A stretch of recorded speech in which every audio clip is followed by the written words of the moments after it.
Hola, muy buenas tardes a todos. De nuevo soy Diego Vera y esta vez vengo a hablarles de lo que vendría a ser el hardware y el software, junto con las generaciones de computadoras, explicando brevemente en qué consiste cada una y por último explicando qué son las tendencias, explicando algunas de ellas.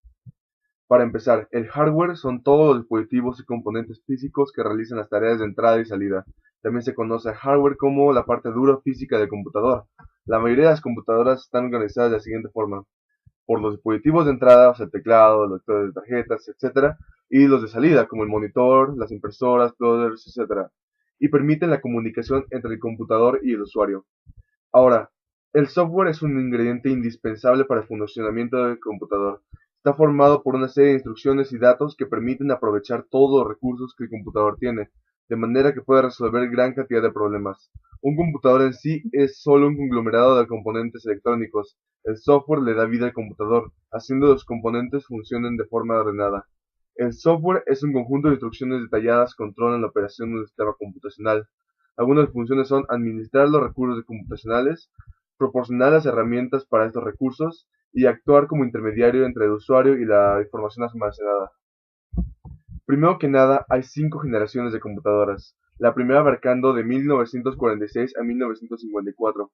En esta las computadoras funcionaban con válvulas, usaban tarjetas perforadoras para almacenar los datos y los programas, utilizaban cilindros magnéticos para almacenar información e instrucciones internas y se utilizaban exclusivamente en el ámbito científico y militar. La segunda fue muy diferente gracias a los transistores. Esta fue del 58 al 64. Usaron los transistores para procesar información. Ellos eran más rápidos, pequeños y más confiables y seguros que los tubos al vacío. 200 transistores podían acomodarse en la misma cantidad de espacio que un tubo al vacío. Además, se desarrollaron nuevos lenguajes de programación como COBOL y Fortran, los cuales eran comercialmente accesibles, y algunas computadoras se programaban con cintas perforadoras y otras por medio del cableado en un tablero.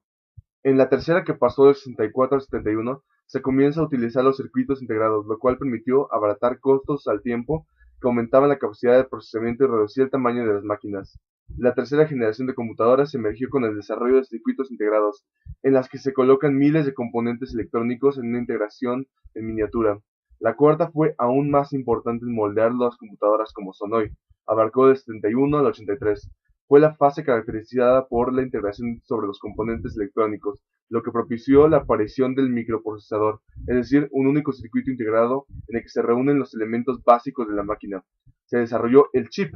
Se colocan más circuitos dentro de un chip: LSI, Large Scale Integration Circuit; VLSI, Very Large Scale Integration Circuit. Cada chip puede hacer diferentes tareas. Un chip sencillo actualmente contiene la unidad de control y la unidad de aritmética lógica. El tercer componente, la memoria primaria, es operado por otros chips. Se reemplaza la memoria de anillos magnéticos por la memoria de chips de silicio. Se desarrollan las microcomputadoras, o sea, computadoras personales o PC. Se desarrollan las supercomputadoras, por último. La quinta generación es la actual, que se inició en el 83. En esta se surge la computadora personal o laptop, tal cual la conocemos en la actualidad. IBM presenta su primer laptop o computadora personal y revoluciona el sector informativo. En vista de la acelerada marcha de la microelectrónica, la sociedad industrial se ha dado a la tarea de poner también a esa altura el desarrollo del software y los sistemas con los que se manejaban las computadoras. Estas son las bases de las computadoras modernas de hoy en día.